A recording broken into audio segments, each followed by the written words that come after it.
Welcome back. This is part 2 of the Book Nook for Death Study. I will link a very useful video that I found in the description for lighting up book nooks, and here I used plastic tea lights, some red and black wire I had, solder and a soldering iron. And while I'm no electrician or pro at using a soldering iron, I did try my best and I tried to be as safe as possible, and I checked my connections throughout to make sure that they were secure. Firstly, I identified the positive and negative arms of my LEDs with the watch battery or the battery available in the tea light, and then I made sure I identified it with a marking such as with a felt tip. Then I soldered my wire to the arms using red for positive and black for negative. Then I made sure they worked again by testing them. I also made sure that the negative and positive didn't touch each other, the connections, and I wrapped them individually with electrical insulation tape. This is to stop any short circuits, any potential hazards, or the lights not working in general. We don't want that. They've got to work. And then I tested them again. Okay, so I'm going to use a milliput, which is a epoxy putty, and I sculpted some candles with this. I reused the flame cover from the tea lights as well to create that flame on top of the candle. And I made sure that I covered the wires as well and all that insulation tape. Get nice and snug in there. And then after I created the candle tubes, I suppose they are, I then rolled up some small pieces to form these wax droplet style details on the candles. I actually found that using the side of my thumb was actually pretty efficient in doing that. You'll see how I do that very shortly.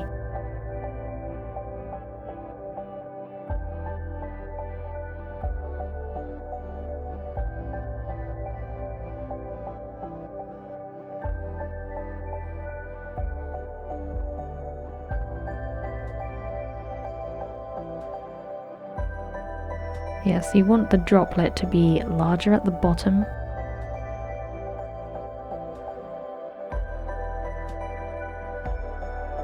You can see I experimented with many different ways. But then I did find that the back of the thumb was the most efficient way to get the droplet shape exactly how you wanted it.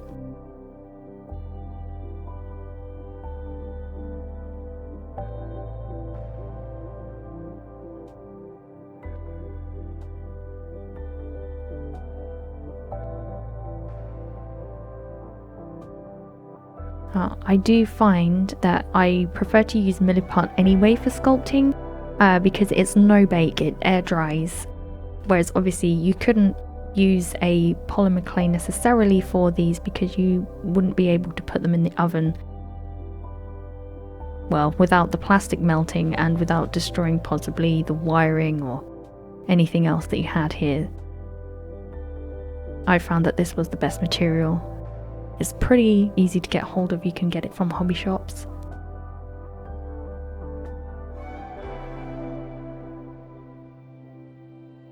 And you have to mix it, so it means you don't waste any. You can cut as much as you need at one time. Although once it's mixed, it does start to harden, so you can't really save it. But you can sand it and you can mix it with water as well, so you can water it down.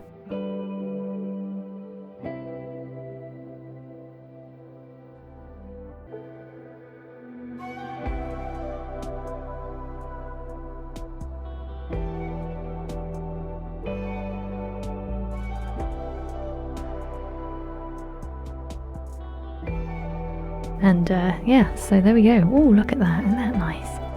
Yeah, I am going to test the lights again. I wanted to make sure they work before the epoxy dries. And as you can see, they have that little flicker as well, which is nice. Beauts! Alright, now on to the sconces. So I drew up the scale onto my trusty squared paper.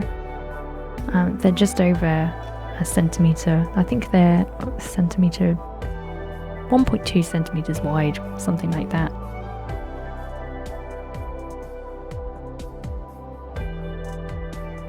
But obviously you should make these the size that you actually want them, and make sure that they are wide enough to accommodate your candles if you decide to follow this and, you know, do your own.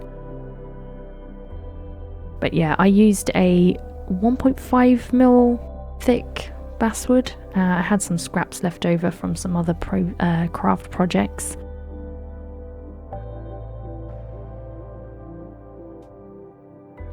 I have quite a simple design as well, which is the back piece and then a small square sticking out to support the candle. I didn't add the curly bit because it was too much, and I felt it was a bit too fancy for what I actually wanted. It was a bit 90s.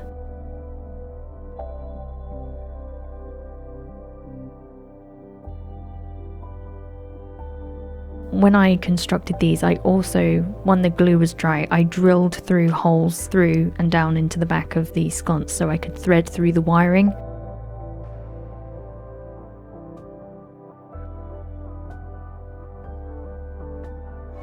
This was ultimately just to hide the wiring so it's not all sticking out everywhere, to further give the illusion that they are actually candles.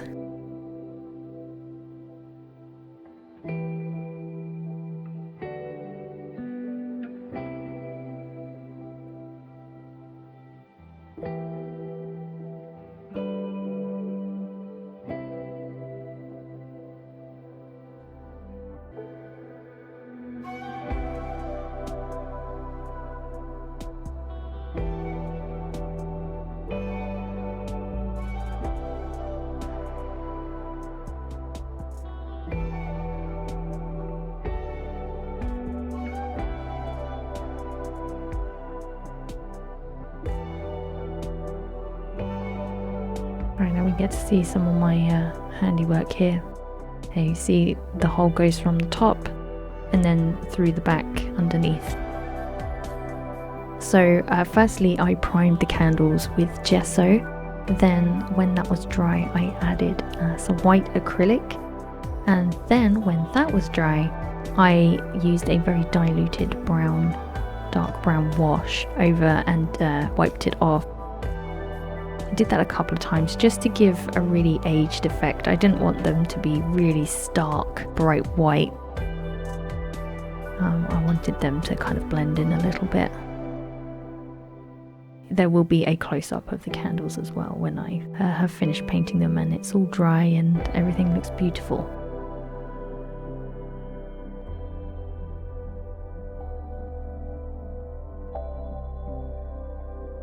With the sconces, I painted them to match the wood moulding that we'd made in part 1.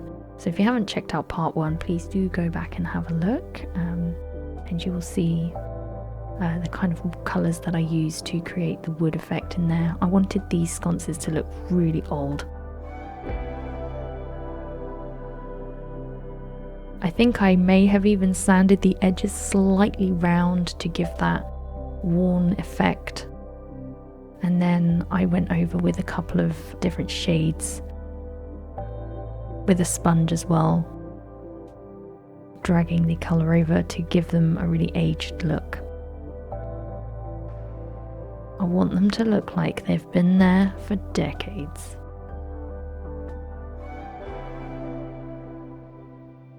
In hindsight, it would have been a nice effect to have some wax actually dripping down the wood that had just built up over the years.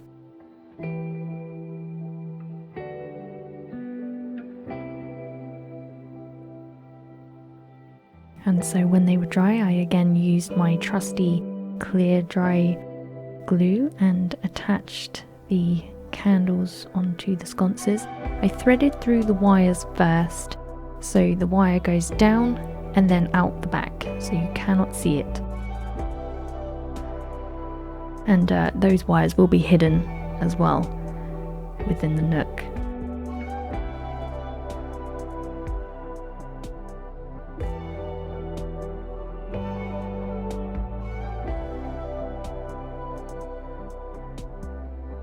Oh, look at that.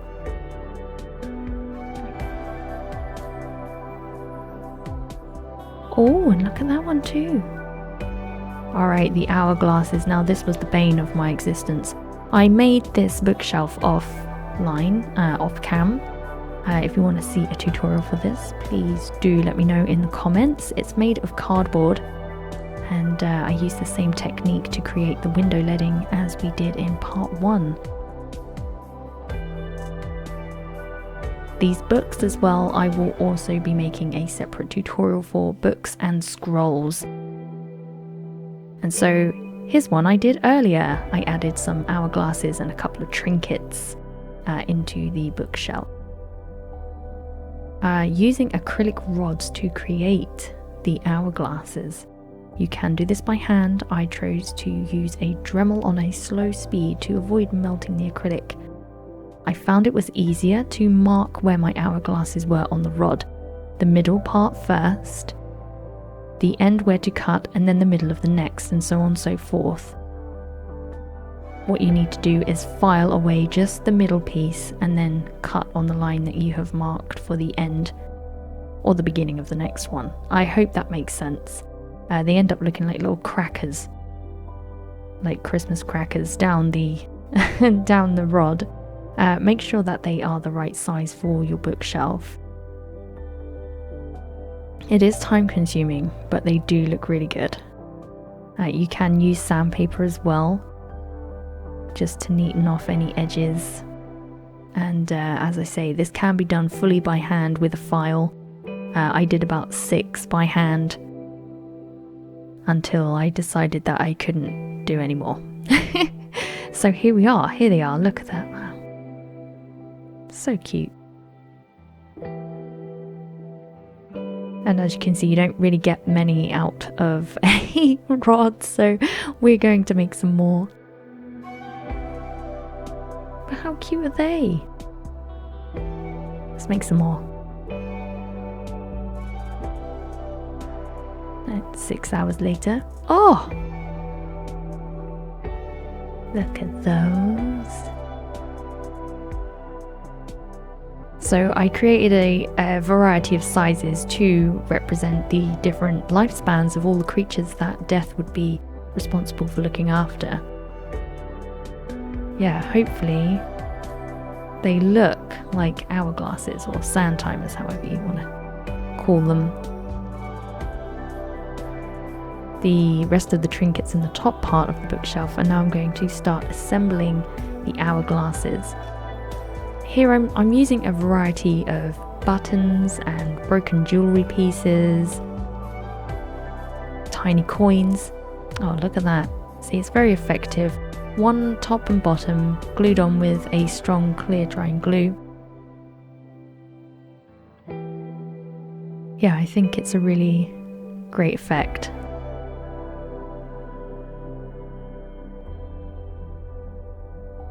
I try to vary the colours and the types of tops and bottoms that I used for my hourglasses, just to reflect the variety of all living things.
And once they were all dry, I used these acrylic paints in smoke and chrome to go over a few of the hourglasses, just to give them either a metallic effect, or the smoke gave them a slightly darker aged kind of effect. It looked pretty cool. I also wanted to dull some of the colours down a little bit. I didn't want them to be quite so garish, so the smoke acrylic worked really well for that. And I was very pleased with the results on this. And we're not going to be seeing the top of the hourglasses as they're going to be in the shelf, so I wasn't really worried about the tops. It was mostly the edges which we're going to be seeing the most of. And yeah, I could totally get that lid off of that paint. It's fine. Definitely didn't struggle. It was fine.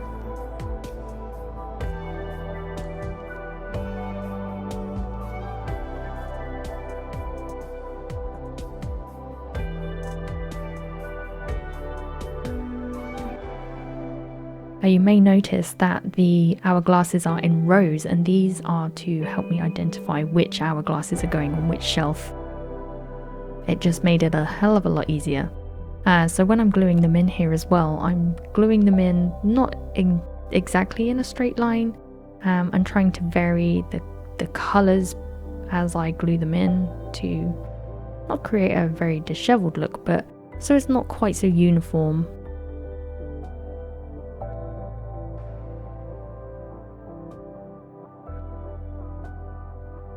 And it creates a bit more of a visual interest, really.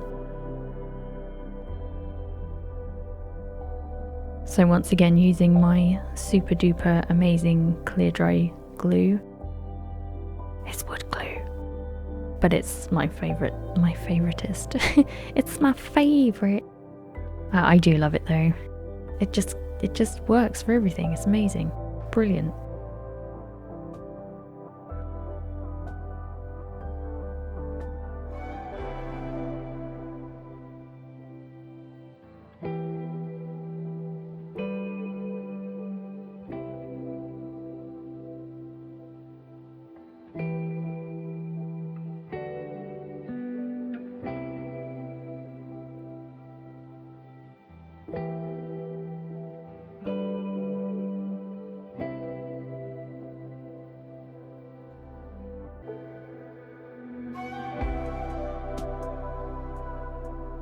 Okay, so you'll notice that there are some spaces in the Book Nook. These are deliberate. They are to allow for some more trinkets and things that Death may have collected over his time. I try to get a good view, but I'm sorry about the light glare. The light is right above me, and if we didn't have the light, then you wouldn't be seeing anything. So I'm trying to show you all the little knickknacks within the cupboard, but the light is so annoying, so I do apologise. But I hope that you can see all of the hourglasses and what they look like, and you can see that there's also some extra hourglasses in the top cupboard there, along with the books and some artifacts.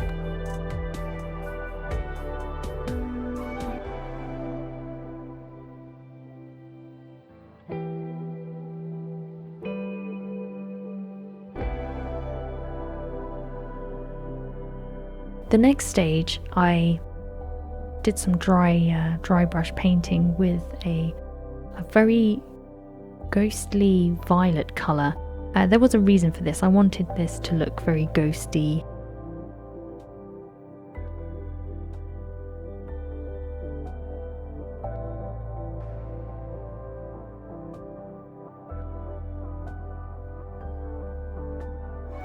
So I thought that was a good colour choice. And just went over some details and added a gargoyle to the top. Obviously, it's got to protect everything. Some more trinkets into the bookshelf itself, filling in those gaps. And then some teeny weeny little bead handles for the cupboard doors. These ended up being super cute. And there will be some glam shots, so don't panic. Don't panic.